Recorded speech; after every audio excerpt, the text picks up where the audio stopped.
Martin Camus et Nathan Amougou adressent ses sincères condoléances à la famille durement éprouvée de Suzanne Kalalob. Ce fut une sœur, une vraie, une grande intellectuelle.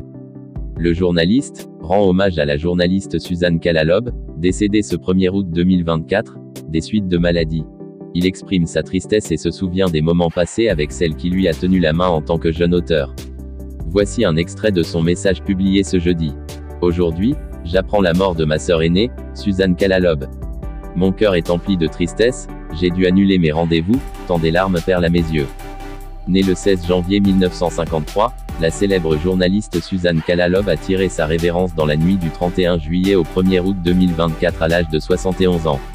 Selon les informations de leblaidparle.com, elle est décédée des suites d'une longue maladie. C'est un jeudi noir, un jeudi de deuil au Cameroun. Un véritable coup de massue sur le monde des médias au Cameroun avec la perte de cette femme qui a incarné jusqu'aux derniers instants de sa vie, le métier de journaliste.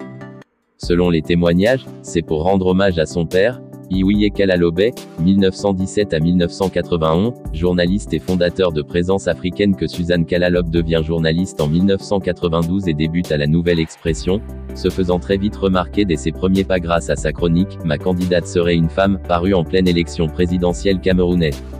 Suzanne Kalalobe, journaliste, chroniqueuse et ancienne membre du Conseil national de la communication, CNC, est décédée dans la nuit du 31 juillet au 1er août. Portrait d'une intrépide. Le mois avait plutôt mal débuté pour sa famille nucléaire et celle qu'elle a construite dans le domaine qu'elle a choisi d'exercer, le journalisme.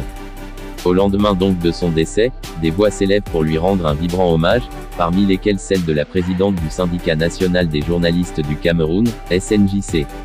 Elle a exprimé sa peine vis-à-vis de la disparition de cette icône du journalisme. En rappel, Suzanne Kalalobe a fait ses preuves dans le métier de journalisme. De reporter à éditorialiste, elle a parcouru toutes les étapes de la rédaction. La défunte était connue pour son sens de la polémique, l'engagement. Pour Nathan Amougou, la flamme de syndicaliste et son ardeur au travail de la défunte devraient inspirer la jeune génération de journalistes afin que l'objectivité perdure dans le métier. Au début de ma carrière, j'ignorais jusqu'à son existence. Elle se mit à venir à toutes les conférences que je donnais pour me poser des questions les plus tortueuses. Au début, j'avais l'impression qu'elle me détestait, j'évitais de lui donner la parole lorsqu'elle la demandait. Puis un jour, elle m'approcha, toujours aussi aiguë et pointue intellectuellement, elle m'expliqua son attitude, qu'elle souhaitait que j'aille plus loin dans ma pensée, que je devienne un crack. Elle se mit à venir chez moi sans la précaution d'un rendez-vous, elle commandait à ma gouvernante de lui préparer un petit déjeuner et demandait qu'elle voulait me parler. Elle m'expliquait le monde, ses pièges à éviter, ses mesquineries à esquiver, et la capacité de toujours répondre comme il faut à toutes les questions. J'en étais heureux. Des années plus tard, elle me félicita d'avoir été une bonne élève, qu'elle n'avait plus rien à m'apprendre. D'ailleurs ce jour-là, elle me dit qu'elle retournait au Cameroun, malgré mes protestations. Ce fut une sœur, une vraie, une grande intellectuelle qui m'a permis de grandir un peu plus. Mon âme est désolée d'autant plus que je ne la comprendrai plus lorsqu'elle se fut trempée dans les circonvolutions du Cameroun.